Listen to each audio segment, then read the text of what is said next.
Good afternoon students, welcome in the class of science. जैसा कि आप सभी जानते हैं, लगातार चीज़ें तेज़ी से भागती जा रही हैं। चैप्टर्स भी हमारे लगातार बढ़ रहे हैं आगे। उसी कड़ी में हम चैप्टर नंबर 2 को आगे बढ़ाने जा रहे हैं। चैप्टर नंबर 2 जो आपका मानव तंत्र है, इसके पहले वाले वीडियो में हमने बात की थी उत्सर्जन तंत्र की, परिभाषा की हमने बात कर रही थी, और परिभाषा के साथ साथ उत्सर्जन तंत्र में जो महत्वपूर्ण भूमिका निभाने वाला भाग है उसकी बात भी हमने कर ली थी। आज हम यहाँ बात करने वाले हैं जो इसकी महत्वपूर्ण इकाई है। इकाई किस तरह की? जो संरचनात्मक और क्रियात्मक इकाई है उत्सर्जन तंत्र की। देखिएगा, क्रियात्मक और संरचनात्मक, तो हम कह सकते हैं संरचनात्मक व क्रियात्मक जो इकाई है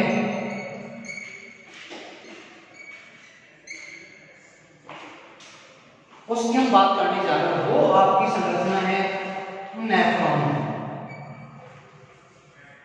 क्योंकि नेफ्रॉन जो होते हैं, एक वृक्क की अगर बात करें तो 8 से 10 लाख नेफ्रॉन पाए जाते हैं एक वृक्क में। संख्या काफी ज्यादा भले आपको लग रही होगी इतनी ज्यादा है नहीं, क्योंकि हमारे शरीर में अनेकों कोशिकाएं होती हैं। एक वयस्क के शरीर की बात करें तो 10⁻14 से ज्यादा कोशिकाएं पाई जाती हैं। 10⁻14 से भी ज्यादा कोशिकाएं पाई जाती हैं। इसलिए ये संख्या ज्यादा नहीं है नेफ्रॉन की, क्योंकि इतनी कोशिकाओं तक पदार्थों की सप्लाई, आवश्यक पदार्थों की सप्लाई और अनावश्यक पदार्थों को वापस लाना बहुत ही जरूरी होता है। इसलिए ये संख्या ज्यादा नहीं मानी जाएगी। तो अब हम यहाँ नेफ्रॉन की संरचना को एक डायग्राम के माध्यम से समझने की कोशिश करेंगे। देखिएगा ध्यान से, नेफ्रॉन की बात कर रहे हैं हम।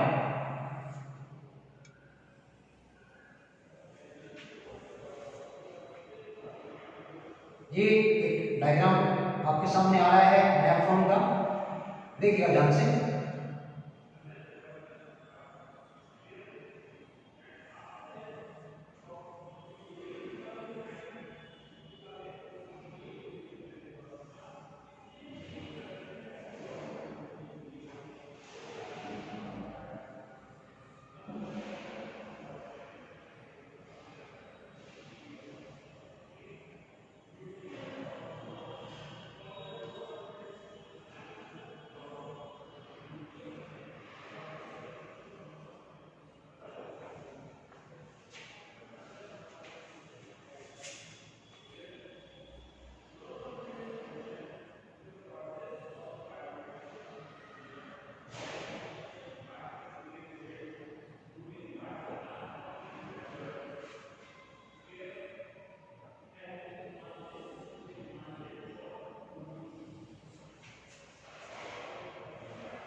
ये हमें डायग्राम बनाने जा रहे हैं। यहाँ पे बन चुका है आपका, बनाने क्या कर रहे हैं ये देखिएगा।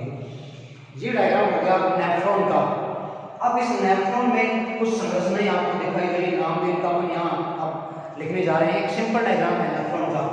सबसे पहले हम बात करते हैं, ये जो ट्यूब लाइक संरचना आप देख पा रहे हैं, इसको कहते हैं वृक्क धमनी। वृक्क धमनी रक्त को लेकर आ रही। इस रक्त में कुछ विशेष पदार्थ है, देखिए कौन कौन यहाँ पे होंगे। रक्त के साथ साथ यहाँ रक्त होगा, रक्त के साथ यहाँ पे होगा ग्लूकोज प्लस जल यहाँ पे होगा, प्लस यूरिया जहाँ पे होगा जिसको कि पृथक किया जाना होगा। साथ में यहाँ पे कुछ लवण होंगे, और लवण के साथ साथ यहाँ उपस्थित होंगे आपके अमीनो अम्ल। तो ये सभी पदार्थ रक्त की सहायता से वृक्क धमनी के माध्यम से इस संरचना में लाए जाते हैं। क्या है संरचना? इसके नाम की हम बात कर रहे हैं। इस संरचना को कहा जाता है बोमन समूह। एक साइंटिस्ट थे, वैज्ञानिक थे जिनका नाम था बोमन। उनके सम्मान में इसको नाम दिया गया संपूर्ण। कैप्सूल की आकृति होने की वजह से संपूर्ण नाम दिया गया। वैज्ञानिक के नाम पर इसको नाम दिया गया बोमन। बोमन्स कैप्सूल जिसको कहा जाता है। बोमन कैप्सूल के अंदर की तरफ अगर अपन देखें तो जैसे वृक्क धमनी अंदर प्रवेश करती है, वृक्क धमनी अंदर प्रवेश करने के बाद एक जाल नुमा आकृति बनाती है। इस जाल नुमा आकृति को कहा जाता है केशिका गुच्छ या इसको ग्लोमेरुलस भी कहा जाता है। केसी का कुछ बन गया। और यहाँ इधर बाहर की तरफ आप जो संरचना देख पा रहे हैं इसको हम कहते हैं वृक्कशिरा। वृक्कशिरा जो कि अशुद्ध रक्त का वहन करेगी।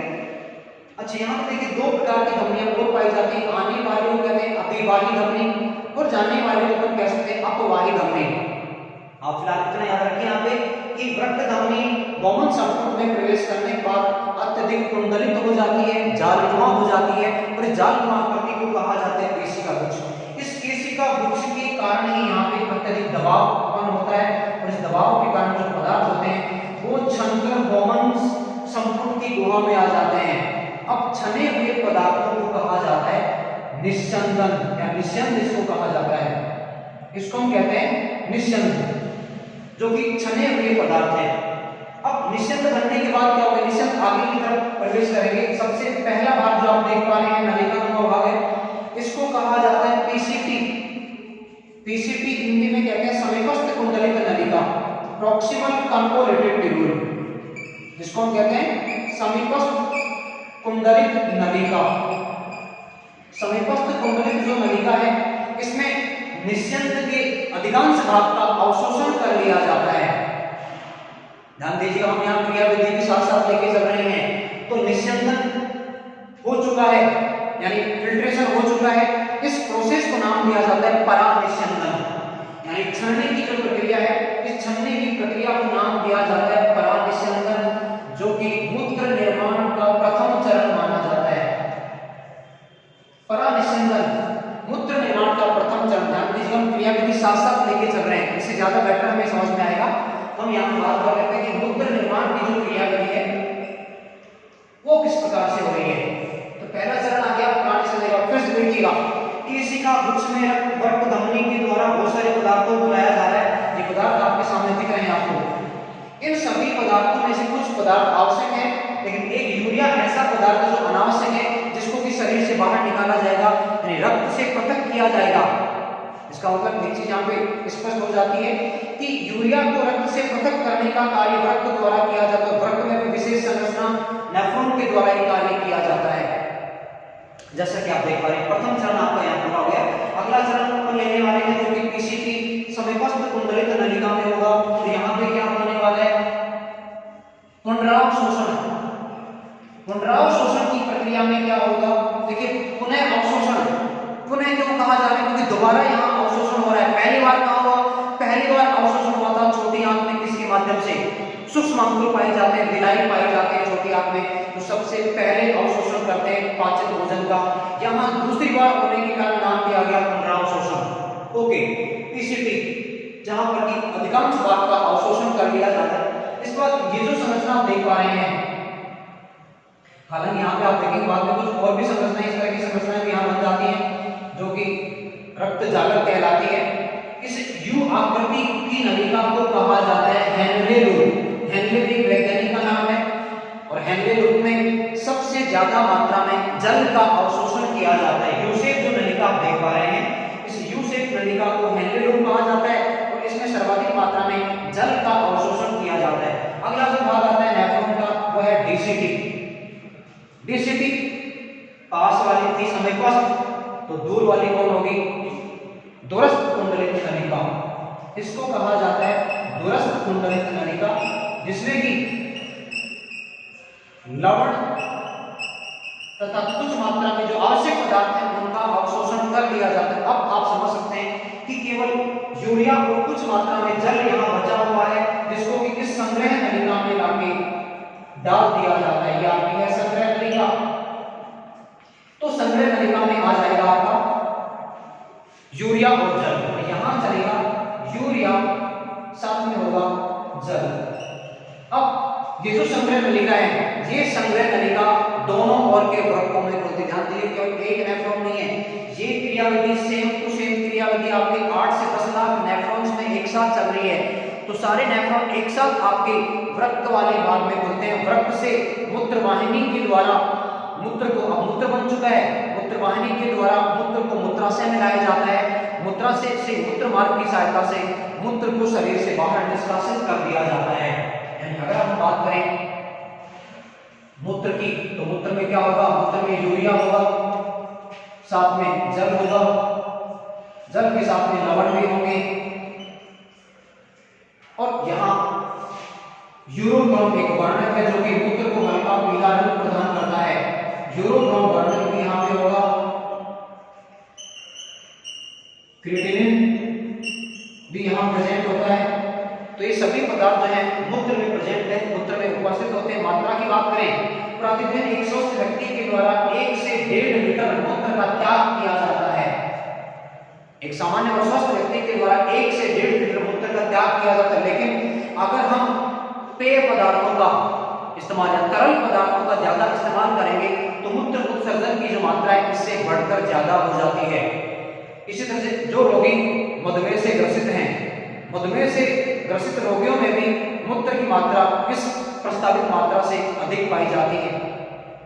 तो आप समझ चुके होंगे कि किस तरह से मूत्र का निर्माण होगा। 3 चरण यहाँ पे होते हैं। तीसरा चरण हमने अभी जो देखा है उसको कहा जाता है स्तरण। स्तरण में क्या होगा कि यूरिया और जल को कहां डाल दिया जाएगा, संग्रह नलिका में डाल दिया जाता है। तो इस तरह से 3 चरण मूत्र के निर्माण की प्रक्रिया में होते हैं। फिर से सुनिएगा, पहले चरण को हमने कहा परानिश्चंदन, जो कि गौण संपुट में होने वाली प्रक्रिया है। क्यों हो रही है, केशिका गुच्छ बनने की वजह से दाब उत्पन्न होता है, जिससे पदार्थ संकर गौण संपुट की गुहा में आ जाते हैं, जिनको निस्यंद कहा जाता है, फिल्ट्रेट कहा जाता है।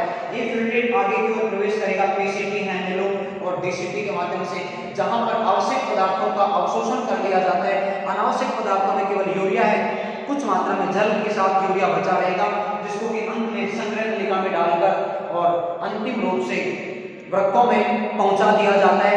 वृक्कों से मूत्र वाहिनी की सहायता से मूत्राशय और मूत्राशय से मूत्र मार्ग की सहायता से मूत्र को शरीर से बाहर निकाल दिया जाता है।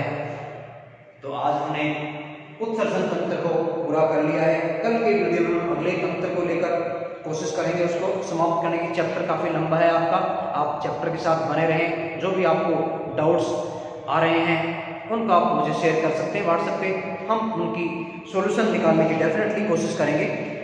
और आज के लिए इतना ही। That's all for today. Thank you so much.